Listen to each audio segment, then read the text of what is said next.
हाथों को उठाओ, बोलो सर्वशक्तिमान परमेश्वर, आपके वचनों को सुनने के लिए मैं तैयार हूं। आपकी मर्जी को ग्रहण करने के लिए तैयार हूं। बोलो पवित्र आत्मा, मैं तैयार हूं आपको सुनने और ग्रहण करने के लिए। मैं विश्वास करता हूं आज जो कुछ मैं सुनूंगा मैं 100 गुना फलों को लेके आऊंगा, क्योंकि इसी के लिए मैं चुना और ठहराया गया हूं। पिता, आज के वचनों के द्वारा मेरी जिंदगी को सेट कर, मुझे फोकस दे, एक नया मन दे जिस पर तेरी व्यवस्था लिखी हो। अपनी आत्मा के द्वारा मेरी अगुवाई कर। प्रभु यीशु मसीह के सामर्थी नाम में आपका यहां आना आज मुबारक ठहरे। प्रभु यीशु मसीह के सामर्थी नाम में हम मांगते हैं, आमीन। ऊंचा आशीष ऊंची चढ़,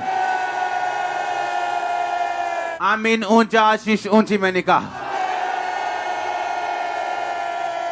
स्वागत है जीवित परमेश्वर की जीवित हजूरी में। आप सेम वापिस नहीं जा रहे। कुछ लोगों की प्रॉब्लम सदा के लिए आज यहीं रह जाएंगे, आप उन्हें वापिस कभी नहीं देखोगे। ये आमीन ऊंचा, ये आशीष आपकी। हालेलुया। बैठ जाओ अपने शरीर में, और मैं उत्सुक हूं जो परमेश्वर ने मुझे दिया आपको देने के लिए। याद रखो, परमेश्वर तब तक काम नहीं करता जब तक आपकी आत्मिक शारीरिक पोजीशन सही नहीं। अपने हाथों को उठा, बोलो परमेश्वर मेरी पोजीशन को सही कर, मेरी आत्मिक पोजीशन को सेट कर, जहां से मैं आपकी आवाज को सुन के आपकी मर्जी को पूरा कर सकूं। मांगो अपने हाथों को उठा के।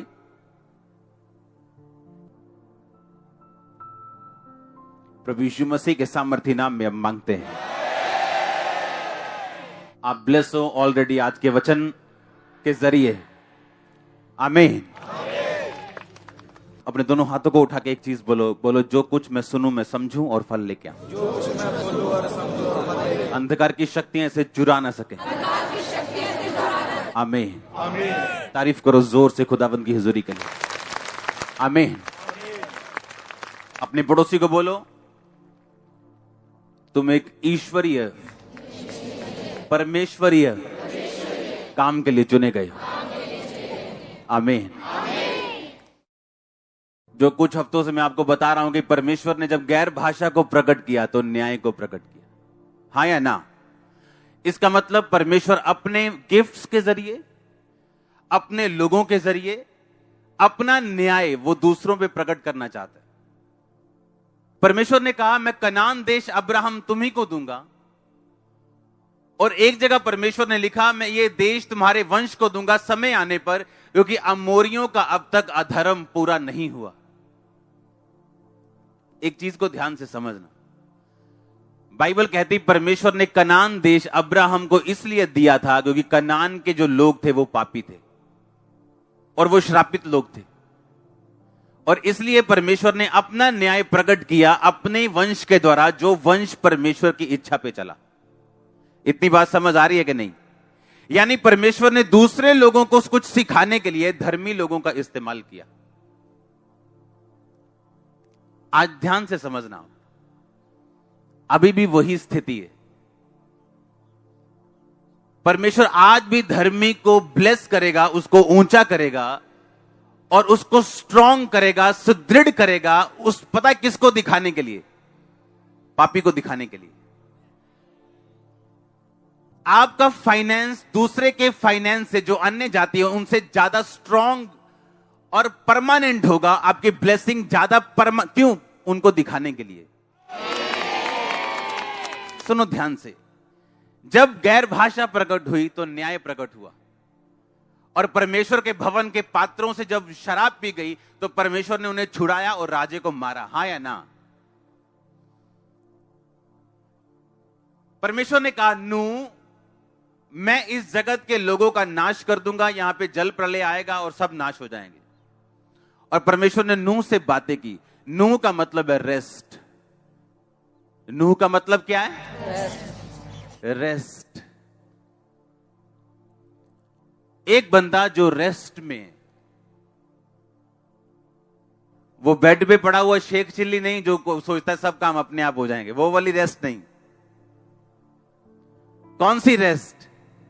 आत्मिक रेस्ट। आज बहुत से विश्वासी अपने विश्वासी होने की कुर्सी खो चुके हैं। भले चर्च में बैठे हैं या गा रहे हैं या बजा रहे हैं या कुछ भी कर रहे हैं, क्योंकि वो रेस्ट भी नहीं।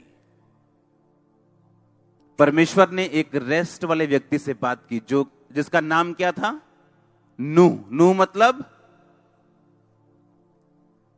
आप ये तो चीज समझ चुके हैं पिछले हफ्तों में कि परमेश्वर ने अपना न्याय प्रकट करने के लिए आपको चुना है। हाँ या ना?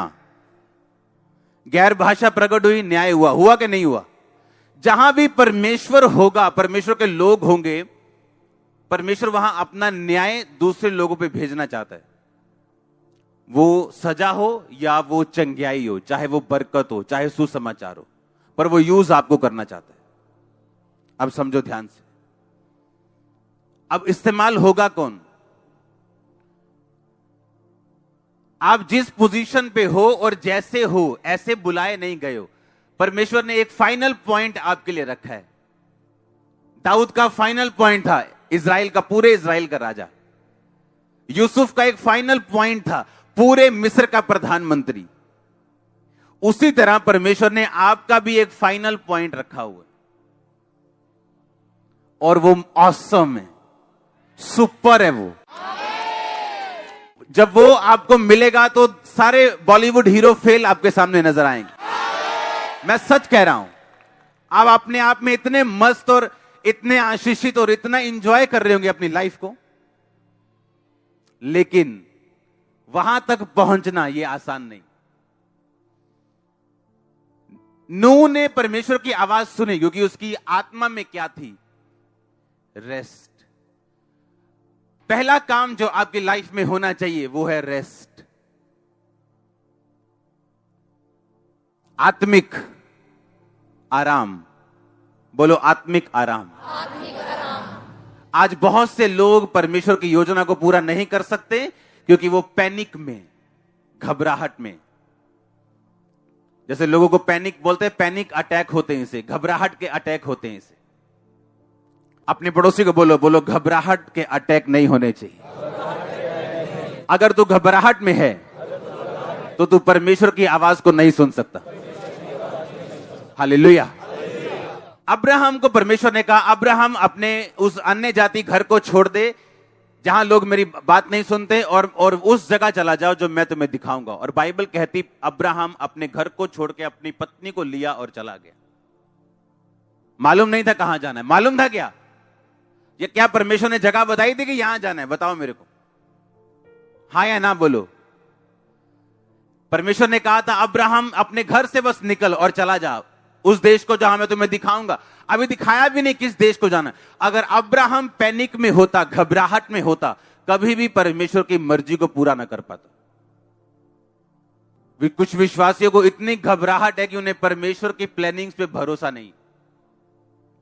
उन्हें डर लगता है कोई हमारे खिलाफ ना हो जाए, मेरी फैमिली मेरे खिलाफ ना हो जाए, मेरा फलाना मेरे खिलाफ ना हो जाए, और इसीलिए वो परफेक्ट प्लानिंग जो परमेश्वर ने आपके लिए लाइफ रखी है, आप उसको नहीं पा सकते। क्योंकि उसको पाने के लिए आपको प्रोसीजर्स फॉलो करने पड़ेंगे, आपको कुछ रूल्स फॉलो करने पड़ेंगे जो परमेश्वर आपको देगा। और पहला रूल यह है कि आपको स्टिल रहना है, आपको खड़े रहना है और पैनिक नहीं करना, आपको घबराहट नहीं करनी और आत्मिक आराम में रहना है। आत्मिक आराम में आप रह सकते हो प्रार्थना के द्वारा, वचन ज्यादा पढ़ने के द्वारा, संडे चर्च अटेंड करने के द्वारा, टीवी पे परमेश्वर के प्रोग्राम देखने के द्वारा आप आत्मिक आराम में रह सकते हो। टेस्टिमनी सुनने के द्वारा आप आत्मिक आराम में रह सकते हो।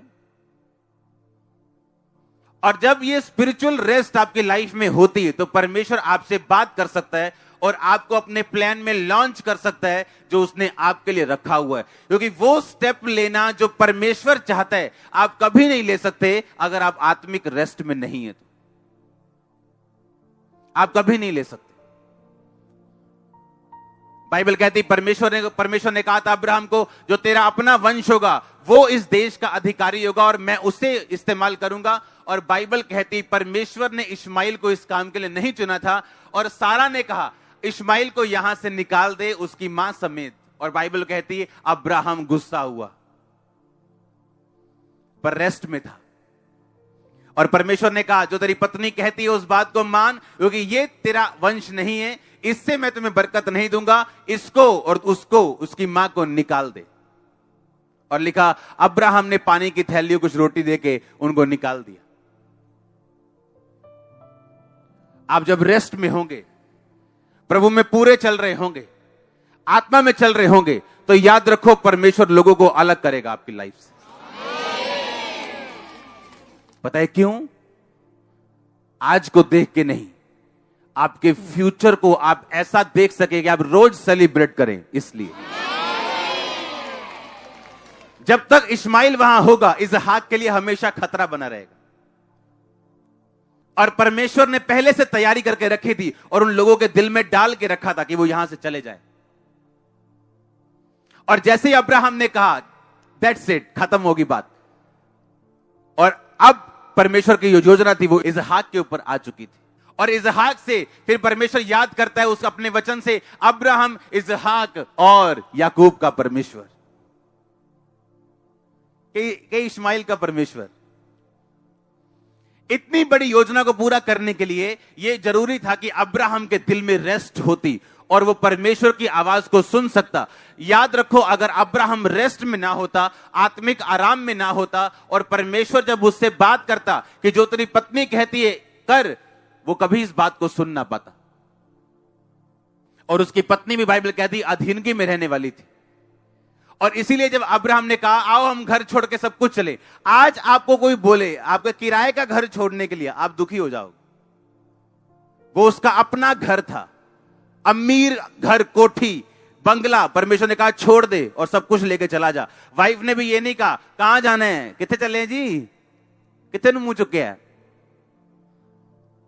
ते बंदा कहे मैंने प्रभु ने क्या, कोई नहीं, तुम जाओ जिथे प्रभु ने क्या, जड़ी थां ते क्या चल जाओ, जो लाभू जो कि मैंने ले जियो, फिर मैं कोठी साफ कर ला अपनी यार। पर उसने ऐसा नहीं कहा।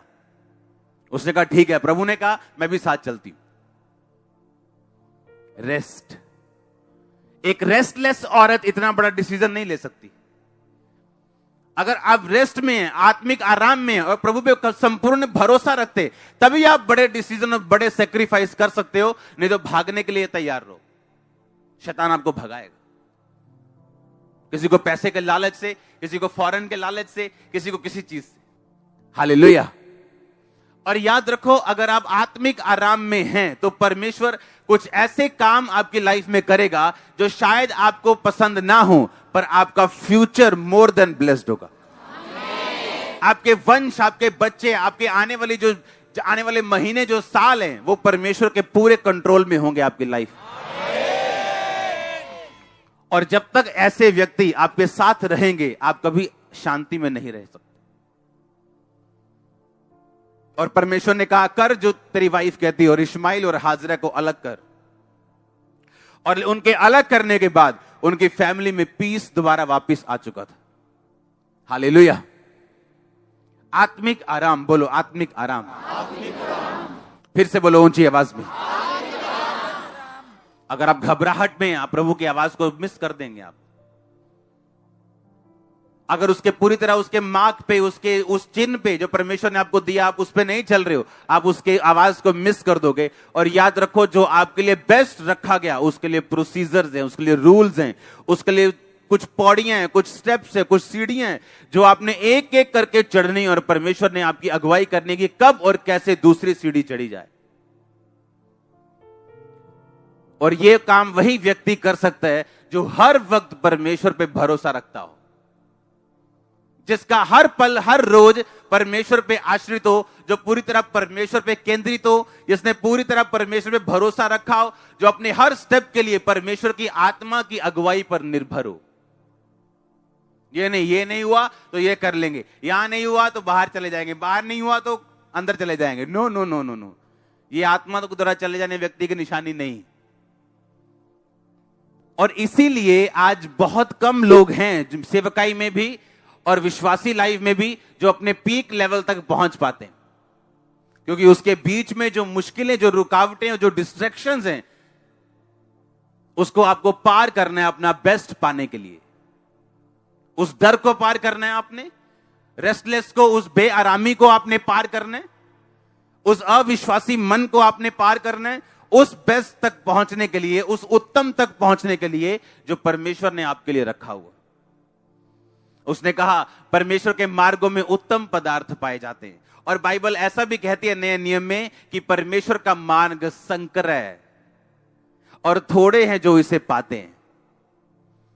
चौड़ा है वो मार्ग जो विनाश तक पहुंचता है और बहुत उसमें चलते हैं। और लिखा संकरा है वो मार्ग जो स्वर्ग तक पहुंचता है और थोड़े इसे पाते हैं। परमेश्वर ने वायदा नहीं किया कि यह मार्ग मुश्किलों से भरा नहीं होगा। उसने कहा यह मार्ग संकरा होगा, तंग होगा, लेकिन उसके मार्ग में ऐसे उत्तम पदार्थ पाए जाते हैं जो किसी मार्ग में आपको नहीं मिलेंगे। उत्तम पदार्थों के आप मालिक होंगे, आपकी हर चीज उत्तम होगी। अगर नहीं होगी तो अपनी प्रार्थना और मेहनत से आप उसे उत्तम बनाएंगे। आपको परमेश्वर ने फाइट करने का अधिकार दिया, प्रार्थना करने का अधिकार दिया, मांगने का अधिकार दिया। आप उन लोगों की तरह दीवारों पे सिर नहीं मार रहे हो जो किस्मत के सहारे चलते हैं, बोलते जो ऊपर से लिखा गया लिखा गया। तो फिर नीचे क्या कर रहे हो? ऊपर चले जाओ। परमेश्वर ने ऐसा कुछ नहीं कहा। उसने कहा मांगो तो दिया, ढूंढो तो तुम, खटखटाओ तो तुम्हारे लिए।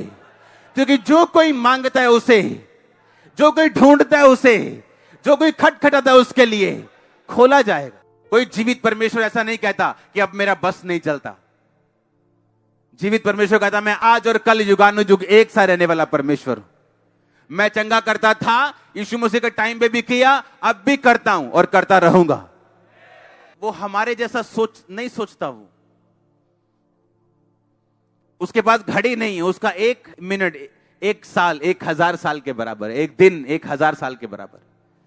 हां, और वो कह रहा है मांगो तो दिया। याकूब कह रहा है जब तक तुम मुझे आशीष नहीं देगा स्वर्गदूत, मैं तुम्हें जाने नहीं दूंगा। ये अधिकार है आपके पास। यहां सेटिंग करो। बोलो बोलो अपने पड़ोसी को, बोलो यहां हाथ लगा के बोलो, बोलो यहां सेटिंग करने वाली है। आमीन। जब ये रेस्ट में, आत्मा रेस्ट में जाती है और आपको पूरा भरोसा है परमेश्वर के ऊपर कि वो कोई घटना, कोई ऐसी चीज आपकी लाइफ में नहीं करेगा जो इत्तेफाक से होगी। हर घटना स्वर्ग से लिखी हुई होगी आपकी लाइफ में, बशर्ते आप परमेश्वर में हो और कोई ऐसा पाप जो आपने कन्फेस नहीं किया आपकी लाइफ में ना हो। दूसरी चीज जो आपने अपनी लाइफ में देखनी है वो है वंशों के ऑल्टर, वंशों के श्राप से प्रैक्टिकल मुक्ति। ये आपकी लाइफ में जरूरी है। अब्राहम परमेश्वर में आया, उसकी वाइफ को 90 साल बाद बेबी हुआ कि नहीं हुआ? अब उसके बेटे की शादी हुई, सेम प्रॉब्लम उसके बेटे की लाइफ में थी। उसकी वाइफ 20 साल बांझ रही। बशर्ते आप परमेश्वर में आ चुके हो, पर आपको यह देखना है कि आपकी फैमिली में कौन से वंशों के श्राप काम करते हैं। उनके अगेंस्ट, उनके खिलाफ प्रार्थना करनी, छूटने की इच्छा रखनी और लगातार फाइट करनी प्रैक्टिकली आपको छुड़ाएगा। आप मसीह में नई सृष्टि है, पुरानी बातें। अब अगर जो कर्जा मसीह में आने से पहले 5 लाख का था, क्या वो बीत गया? नहीं बीता ना। वो तो है ना कि उसको बोल दिया पैसा पुरानियां गल्लां देखो हो गईयां बीत। देखो वचन कहना पुरानियां गल्लां गईयां बीत, हुण तुसीं घर ना आईओ साडे ते बंदे ने तुहानूं जेल च कराया होया अगले दिन। हां, इसका मतलब पुरानी बातें कि वो कर्ज, वो श्राप, वो शैतान जो उस कर्जे का कारण है वो खत्म हो चुका है। अब तुम बेटर प्लेटफॉर्म के ऊपर हो जहां से तुमको परमेश्वर की समझ है। तुम प्रार्थना करोगे, विश्वास करोगे, परमेश्वर में चलोगे, तुम बोओगे, सब काम करोगे और मैं तुम्हें उस कर्जे से फ्री कर दूंगा और उसे बीती बात कर दूंगा। आप समझ रहे क्या? पुरानी बातें बीत गई का मतलब ये नहीं है जो आप समझ रहे। पुरानी बातें बीत गई मतलब वो रूट खत्म हो चुका है, वो शैतान खत्म हो चुका है। लेकिन अगली मेहनत आपने करनी, प्रार्थना आपने करनी, फाइट आपने करनी, बोना आपने, ताकि वो आप बेटर प्लेटफॉर्म का यूज करके पुरानी चीजों को प्रैक्टिकली खत्म कर सके। आपको मालूम है आपकी मम्मा को, आपके नानी को और पड़नानी को यूट्रस की प्रॉब्लम है, मम्मी को यूट्रस की। अब वो यूट्रस प्रॉब्लम आपकी वेट कर रही है अगर आप प्रेयर में नहीं हो तो। वो डाइवोर्स अब आपका वेट कर रहा है अगर आप प्रेयर में नहीं हो तो। वो कैंसर, वो कंडीशन अब आपका वेट कर रही है अगर आप प्रेयर में अपने आप को उससे डिस्कनेक्ट नहीं करोगे और प्रैक्टिकली उनसे फ्री नहीं होगे। कुछ फाइट्स जो आप अपनी लाइफ में कर रहे हो वो आपके पाप का नतीजा नहीं, बल्कि आपके फोर फादर्स के पाप का और वो श्राप का नतीजा है। और आपको यह बात समझनी है कि कौन सी आत्मा, कौन सा वंश का श्राप मेरे बाप दादाओं से चलता आ रहा है और मैंने उनसे मुक्ति कैसे पानी। और अगर यह विश्वासी नहीं समझ पाता, वो अपने आप को विक्टिम समझता है, अपने आप को बेचारा समझता है और परमेश्वर की ओर बाहें फैला के बोलता है कि परमेश्वर मेरे साथ ऐसा क्यों हो रहा है।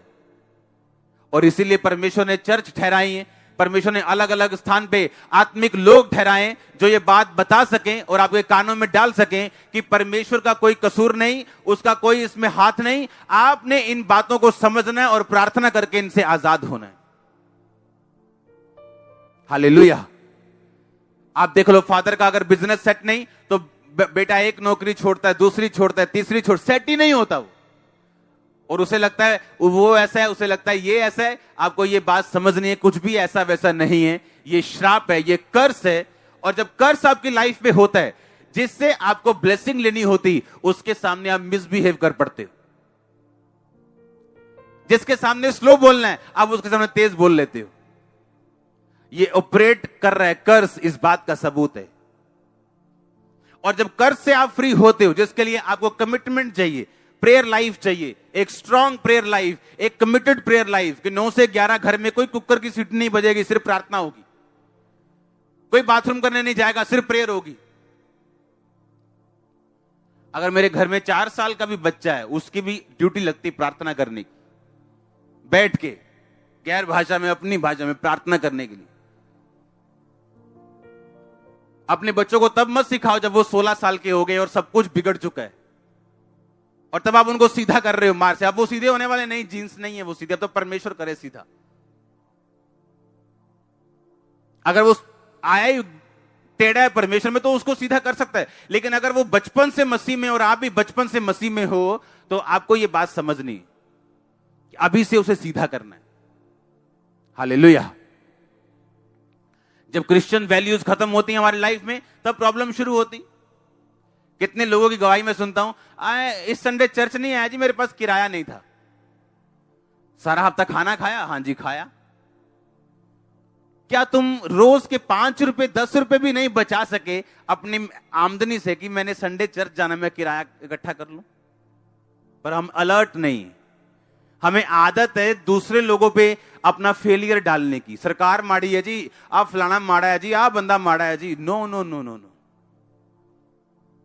सरकार ये कैसी भी हो, अच्छी सरकारें देख लो, आप फॉरेन में देख लो, तभी भी लोग वहां पे कर्ज के मारे हुए गरीब हैं।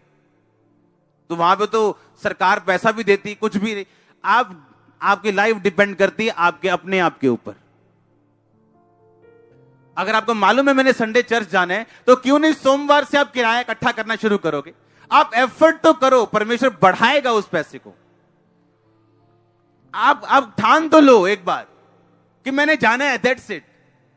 किराया हो ना मैं मांग के जाऊंगा, लेकिन मैंने जाना है। और एक दिन आएगा जब आप अपने आप को बरकत में देखो। आपको मालूम हीलिंग कैसे होती? जब एक हीलिंग मिनिस्टर खड़ा होता है, वो कभी हीलिंग करना नहीं चाहता। प्रभु बोलता है प्रेयर करने के लिए, उसका दिल नहीं कर रहा, प्रेयर कर रहा है वो, प्रेयर कर रहा है वो बिना दिल के। एक हीलिंग हुई, अच्छा, बिना दिल के दूसरे साल 4 हीलिंग, 10 हीलिंग। घुसना पड़ता है जबरदस्ती, अपने आप कुछ नहीं होता। और 10वें साल बंदा ये फील करता है कि अब मैं प्रार्थना किए बिना लोगों के लिए रह नहीं सकता, और हीलिंग्स बढ़ चुकी। लेकिन शुरुआत कैसे हुई? ऐसे नहीं कि प्रभु ने कहा हाँ हाँ मैंने दिल नहीं कर रहा प्रार्थना करने, दिल नहीं कर रहा प्रोफेटिक देने को। परमेश्वर बोल रहा नहीं बोलना है, नहीं बोलना है। अगर मैं बोलूंगा नहीं वो मर जाएगा, अगर मैं रिलीज नहीं करूंगा अनॉइंटिंग वो डेथ हो जाएगी उसकी। और सेम चीज ऐसी, जब आप कमिटेड हो जाते हो कि नहीं मैंने जाना है, 1 हफ्ता 2 हफ्ता, कितनी देर शैतान आपको तंग कर लेगा? कभी तो स्वर्ग खुलेगा। पर अगर आप पहले हफ्ते ही हार गए, नहीं जी किराया है नहीं जी, बस जी ठीक है जी, करें बैठे हैं, इसका मतलब शैतान कामयाब हो गया और वो कभी पैसे की तंगी खत्म नहीं होने देगा। तुम मर जाओगे इस धरती पे, पैसा की तंगी नहीं खत्म होगी।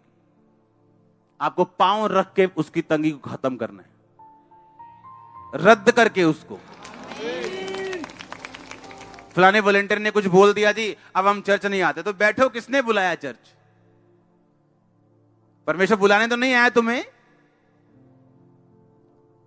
जहां पे 1 लाख आदमी आते हो वहां पे 1000 बातें भी होंगी, पर इसका मतलब क्या? आप शैतान को मौका दोगे कि वह आपकी लाइफ में काम करे? फिर आप मूर्ख हो, आप समझदार नहीं। आपके अपने बेटे ने तो आपको गाली दे दी घर में, आप अपना घर तो छोड़ के गए नहीं, फिर चर्च कैसे छोड़ के चले गए? इसका मतलब हम समझदार नहीं। और ऐसी चीजें ये साबित करती हैं कि कर्ज, श्राप जो हैं अभी भी आपको फॉलो करते हैं, और वो चाहते हैं कि आप उसी पोजीशन पे जाएं जहां से आप निकले थे। और शैतान एकदम से लेके जा नहीं सकता, वो स्टेप बाय स्टेप आपको लेके जाता है। अगर आपने पूरे हफ्ते का, अपनी पूरी फैमिली का 1500 2000 का खाना मिस नहीं किया, कपड़े मिस नहीं किए, बिजली का बिल मिस नहीं किया, आप चर्च कैसे मिस कर सकते हो? क्योंकि वैल्यूज नहीं है खुदा के लिए। और जब खुदा के लिए वैल्यू नहीं है, शैतान के सामने आपने हाथ खड़े कर दिए किराए के लिए, तो कुछ मिलने वाला भी नहीं। क्योंकि 12 साल की लहू बहने वाले घर में नहीं बैठी कि काश प्रभु मेरी सड़क के पास से गुजरता, काश मेरे घर में वो भी आ जाता। पतरस की सास के घर भी तो गया ही था, मेरे काश काश काश आकाश में रह जाते। वो निकली, फिर वो घर से बीमार निकली, चल नहीं सकती थी तब भी निकली, घुटनों के बल निकली, रेंगती हुई निकली, लेकिन निकली जरूर। और परमेश्वर ने वापिस नहीं भेजा उसे। हालेलुया। किराया नहीं था जी। मैं तो हैरान होता लोगों की बात सुन के। कुछ तो ऐसे 2 साल से चर्च नहीं आए, किराया नहीं था। अरे क्या कभी क्रिश्चियन नहीं बने तुम? क्रिश्चियन बंदा किराया जोड़ेगा पूरे हफ्ते का पहले, जब जुड़ जाएगा तो खाना खाएगा, नहीं तो भूखा रह लेगा, फास्टिंग कर लेगा वो। हालेलुया। उसे मालूम है वो किसी काम के लिए चुना गया। ये रुकावटें खत्म नहीं होंगी अगर आप इसे खत्म नहीं करोगे। आमीन। आपका हार्ट रेस्ट में होना चाहिए, आत्मिक आराम में होना चाहिए। आपको कर्ज की नॉलेज होनी चाहिए, आपको अपनी स्पिरिट्स की नॉलेज होनी चाहिए जो आपका पीछा कर रही, कि आपको क्या चीज आपको फॉलो कर रही। आपको घबराहट के अटैक होने से बचना है आपको, क्योंकि आपकी लाइफ में कुछ भी क्यों ना हो रहा हो, बाइबल यही कहती है, our God is a good God. कुछ भी हो रहा हो, आपकी लाइफ में क्या हो रहा है ये परमेश्वर को नहीं बदल सकता, क्योंकि हर विश्वासी अपने अंधेरे से गुजरता है। अगर वो विश्वासी असली है तो वो दुखों से निकलता है, आंसुओं से निकलता है, निराशा से निकलता है। ये बाइबल कहती है कि वो आग में से गुजरेगा जरूर, लेकिन वो आग जलाने के लिए नहीं होगी। पानी से निकलेगा, लेकिन पानी डुबोने के लिए नहीं होगा। आप निकलेंगे तो जरूर, लेकिन वो खास एक मकसद के लिए होगा। हालेलुया। और याद रखो, आपके डिवाइन ईश्वरीय प्लान में परमेश्वर आपको परमानेंट लोग देगा, टेम्परेरी लोग देगा, हर तरह के लोग देगा जो आपकी हेल्प करेंगे आपके डिवाइन पर्पस तक पहुंचने के लिए। कुछ लोग कुछ दिनों के लिए होंगे, कुछ लोग कुछ सालों के लिए होंगे, कुछ लोग परमानेंट होंगे। आपको यही बात समझनी है कि परमेश्वर का हाथ आपके सिर के ऊपर है और वो एक डिवाइन प्लान के जरिए आपकी लाइफ पे काम कर रहा है। और वो जब आपकी अगुवाई कर रहे हैं, आपको संपूर्ण भरोसा रखना है, दिल को रेस्ट में रखना है, पूरी तरह आत्मा में सुदृढ़ रहना है, आत्माओं की पहचान करनी है, प्रार्थना में लगे रहना है, ताकि आप उन सब चीजों का सामना करके हथियारों के साथ चलते हुए उस ईश्वरीय पर्पस को समझते हुए अपने बेस्ट, अपने पीक तक पहुंच सकें। हालेलुया। आपको पहुंचना है वहां तक, नहीं तो मजा नहीं है लाइफ का। वहीं पहुंच के मजा है लाइफ का, और वहां पहुंचने वाले आपको मैं निकलते हुए देख रहा हूं उस पीक पॉइंट तक। आपके बच्चों को निकलते, यूथ को निकलते, खासकर लड़कों को निकलते देख रहा हूं। आमीन। ऊंचा आशीष हो जी। मैंने कहा यूथ को, लड़कों को, लड़कियों को मैं निकलते हुए देख रहा हूं यीशु मसीह के नाम में। आमीन। ऊंचा आशीष ऊंची। Hallelujah, hallelujah. आपको वरी नहीं करना है, आपको भरोसा है खुदा पे। मैंने कहा कुछ को वो निकालेगा आपकी लाइफ से, कुछ को वो भेजेगा आपकी लाइफ, और कुछ भी बिना पर्पस के नहीं होगा। ये नहीं कि आप व्यभिचार में हो तो आप बोले जी कुछ भी बिना पर्पस का नहीं, फलानी आशीष चली गई। No no no. अगर आप परमेश्वर में हैं, जेन्युइनली उसको फॉलो कर रहे हैं, हार्टली आप उसको मान रहे हैं, बोलो रेस्ट में रहना है। बोलो अपने पड़ोसी को, आत्माओं की पहचान करनी, श्रापों की पहचान करके प्रार्थनाओं से उसे खत्म करना है। आमीन। और बोलो कोई आए कोई जाए, प्रभु पे भरोसा रखना।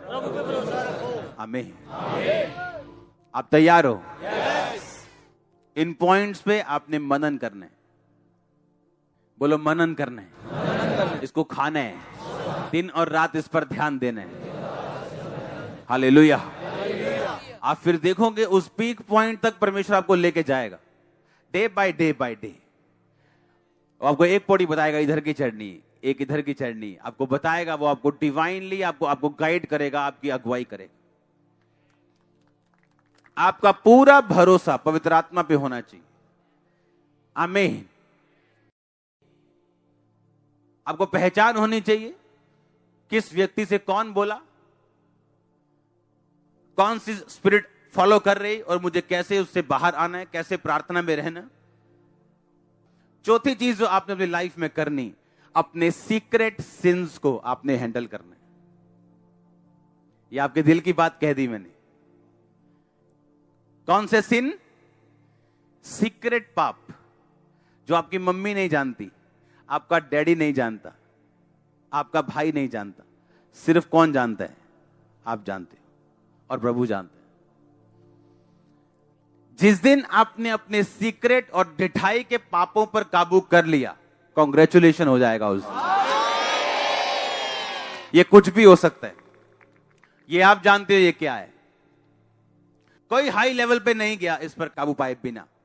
अगर आप इस पे काबू नहीं पाएंगे, आपके लाइफ पे ब्रेक लगा हुआ है, और ये शैतानी। सीक्रेट सिंस और ढिठाई के पाप, इस पर मैं अगले हफ्ते लंबी बात करूंगा। लेकिन अगर ये आपकी लाइफ में है तो क्या लगा हुआ है? ब्रेक लगा हुआ। एक 60 साल का व्यक्ति सीक्रेट सिंस में हो सकता है और किसी को मालूम नहीं। अगर वो काबू नहीं करेगा उस चीज को, ब्रेक है एक आपकी स्पिरिचुअल लाइफ में। गुप्त पाप और ढिठाई के पापों से दाऊद ने कहा, मुझे शुद्ध कर, मुझे फ्री कर, मुझे बचा। पहली बात आत्मिक आराम, दूसरा आत्माओं की परख, पहचान, श्रापों की पहचान और उनके लिए प्रार्थना और उनसे फ्री होना। तीसरा, कोई आए कोई प्रभु पे भरोसा रखना। चौथा, गुप्त पापों से, ढिठाई के पापों से अपने आप को बचा के रखना। और ये ऐसी चीजें हैं जो आपको मालूम है और सिर्फ परमेश्वर को मालूम। परमेश्वर ने कहा, जब तू प्रार्थना करेगा गुप्त में कुंडी लगा के, तो मैं तेरा प्रतिफल पब्लिकली तुम्हें दूंगा। और सेम चीज इस ढिठाई के पाप पर लागू होती और सीक्रेट सिंस के ऊपर लागू होती। जब एक व्यक्ति सीक्रेट सिंस के ऊपर काबू पा लेता है, उसका रिवॉर्ड परमेश्वर उसकी अनॉइंटिंग पब्लिकली डिस्प्ले करते हैं। आप पब्लिकली ऊंचे किए जाओगे, क्योंकि इसी काम के लिए परमेश्वर ने आपको चुना, कि दूसरों पर न्याय प्रकट करने के लिए, दूसरों को यह दिखाने के लिए कि अगर कोई परमेश्वर की इच्छा पे चले तो वो कितनी जल्दी और कितना स्ट्रांग रीति से बढ़ सकता है और परमानेंट बढ़ सकता है। आप समझ रहे मेरी बात को? ये प्लान परमेश्वर का आपकी लाइफ में, इसे आप मिस कर सकते हो, खराब कर सकते हो, लेट कर सकते हो, इसे आप धीमे कर सकते हो, स्लो कर सकते हो, और स्लो कर सकते हो, थोड़ा तेज कर सकते हो, ज्यादा तेज कर सकते हो। ये पूरी घटना बाइबल में लिखी है कि कोई 30 गुना, 60 गुना, 100 गुना, मतलब कोई स्लो, कोई मीडियम, कोई तेज, कोई बिल्कुल फल नहीं लेके आएगा, कुछ थोड़ी देर के लिए लेके आएगा। कोई लगातार लेके आएगा, कोई सिर्फ कुछ साल लेके आएगा। हर चीज बाइबल में लिखी। हालेलुया। आत्मिक आराम, रेस्ट, भरोसा परमेश्वर पे, पैनिक नहीं होना, घबराहट पैदा नहीं होने देना, हड़बड़ाहट में नहीं चलना, संपूर्ण भरोसा, रेस्ट में चलना, ताकि प्रभु आपसे बात कर सके। अपने हाथों को उठा, बोलो थैंक यू जीसस, ऊंची आवाज में। हर कर्स को तोड़ो, बोलो हर कर्स, हर वो आत्मा जो वंशों से मेरे पीछे टूट जाए, ब्रेक करो उसे, ब्रेक करो उसे यीशु मसीह के नाम में।